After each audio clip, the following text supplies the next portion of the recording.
రాజేంద్ర నగర్ లో సీఎం రేవంత్ రెడ్డి మాట్లాడుతున్నారు. ఆ లైవ్ చూద్దాం. ప్రభుత్వం అనేది 10 ఏళ్లు మనం అధికారంలో ఉంటాం.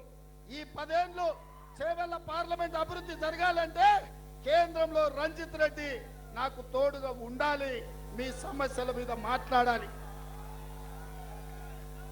మూసీ రివర్ ఫ్రంట్ తో పాటు మీ గండిపేట, హిమాయత్ సాగర్ ను, ఈ ప్రాంతాలను అభివృద్ధి చేయాలి, ఉస్మాన్ సాగర్ ను అభివృద్ధి చేయాలి, వికారాబాద్ ను పర్యాటక క్షేత్రంగా ఆ ప్రాంతాన్ని అభివృద్ధి చేయాలి అని అంటే నాకు నమ్మకమైన మిత్రుడు పార్లమెంట్ సభ్యుడు ఉండాలి.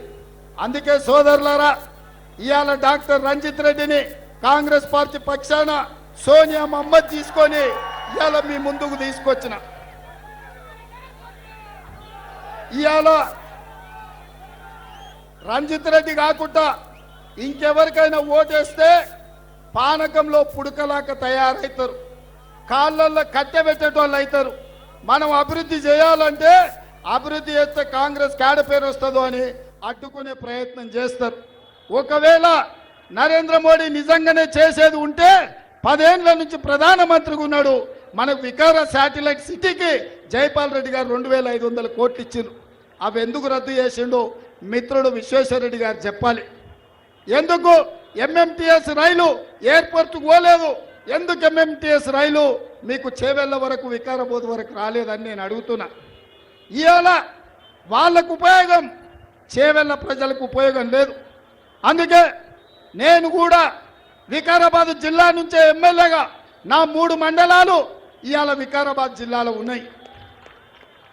రాష్ట్ర ముఖ్యమంత్రిగా మీ జిల్లా నుంచి నేను ఉన్నప్పుడు తాండూరు, పరిగి, వికారాబాద్, చేవెళ్ల, అదేవిధంగా మనకున్న మహేశ్వరం, రాజేంద్ర నగర్, అదేవిధంగా శేర్లింగపల్లిలో అభివృద్ధి జరగాలి అని అంటే మన పార్లమెంట్ సభ్యుడు ఉండాలి.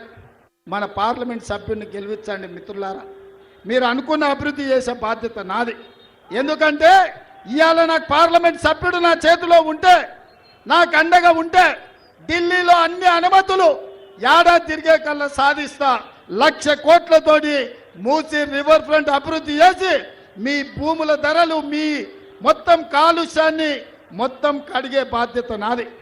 నగరాన్ని విస్తరించే బాధ్యత నాది. ఇవాళ మీ ప్రాంతాన్ని అభివృద్ధి చేసే బాధ్యత నాది. అందుకే సోదరులారా, రాజేంద్ర నగర్లో ఇవాళ ఏర్పాటు చేసిన సమావేశం నాకు సంపూర్ణమైన విశ్వాసం కలిగించింది. ఇవాళ చేసింది చెప్పుకోలేక, ప్రజలకు ఇచ్చింది చూపించడానికి లేక, బీజేపీలకు ఒకటే పిచ్చి పట్టుకున్న దేవుడు పిచ్చి. నేను ఒక్క మాట చెప్పదలుచుకుని ఇక్కడ ఉన్నోళ్లకు, అయ్యా దేవుడు గుడిలో ఉండాలి, భక్తి గుండెల్లో ఉండాలి. అవునా?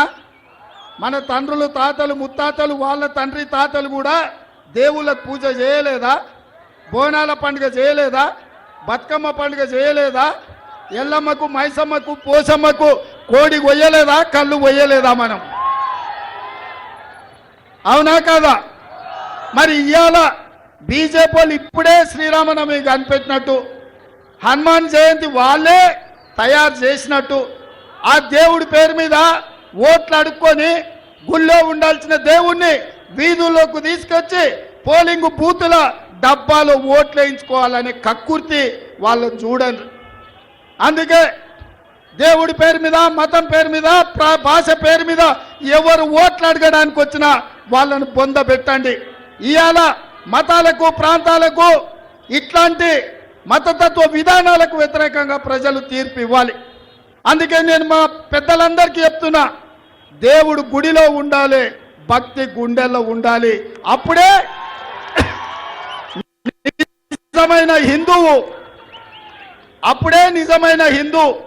అంతే తప్ప దేవుణ్ణి అడ్డం పెట్టుకొని ఓట్లు తెచ్చుకోవాలని చూస్తున్నారు. నేను అడుగుతున్న విశ్వేశ్వరరెడ్డి గారిని, ఇవాళ ఎస్సీ, ఎస్టీ, బీసీ, మైనారిటీ రిజర్వేషన్లు నరేంద్ర మోడీ, అమిత్ షా రద్దు చేస్తామంటారు. విశ్వేశ్వరరెడ్డి గారు మీకు చెప్పండి. మీకు రాజ్యాంగం తెలుసు, మీరు చదువుకున్న వాళ్ళు. మీ ఫాదర్ జస్టిస్గా, హైకోర్టు జస్టిస్గా ఒక పెద్ద న్యాయ కోవిదుడిగా పనిచేసిండు. డాక్టర్ బాబాసాహెబ్ అంబేద్కర్ ఇచ్చిన రిజర్వేషన్ని ఇవాళ నరేంద్ర మోడీ, అమిత్ షా రద్దు చేస్తామంటారు. ఇది దేశానికి మేలు చేస్తుందా? మా దళితుల హక్కులను కాలరాస్తామని, మా గిరిజనులకు అన్యాయం చేస్తామని, మా ఓబీసీలను నిండా ముంచుతామని, మా మైనారిటీలకు కాంగ్రెస్ పార్టీ ఇచ్చిన 4% రిజర్వేషన్ని రద్దు చేస్తా అని నీ పార్టీ అంటుంది.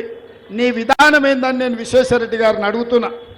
ఎన్నికల కోసం, ఓట్ల కోసం దుర్మార్గుల పక్కన చేరకు విశ్వేశ్వరరెడ్డి గారు. మీ కుటుంబానికి గొప్ప చరిత్ర ఉంది. ఆ చరిత్రను కలుషితం చేయకు. మూసి ఎట్లయితే కలుషితమైందో మీ కుటుంబ చరిత్రను కూడా ఇవాళ కలుషితం చేయొద్దు అని చెప్పి విశ్వేశ్వరరెడ్డి గారికి విజ్ఞప్తి చేస్తున్నా.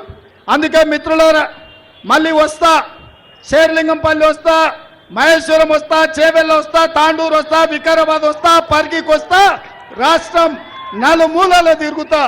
రంజిత్ రెడ్డిని 1,00,000 మెజార్టీతో గెలిపించండి. మీరందరు సిద్ధమేనా? సిద్ధమేనా? సిద్ధమేనా? 1,00,000 మెజార్టీ సిద్ధమేనా? అక్కడున్న మా అక్కలు సిద్ధమేనా? भाई 1,00,000 मेजॉरिटी देना रंजित रेड्डी को आप तैयार है? तैयार है? जय कांग्रेस, जय जय कांग्रेस। हस्तम गुर्त के